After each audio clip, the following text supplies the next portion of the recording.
You ask Tiger to solve. This deals with linear equations with one unknown.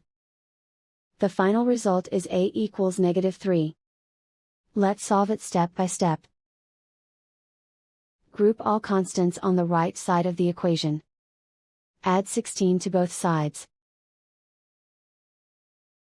Group like terms. Simplify the arithmetic.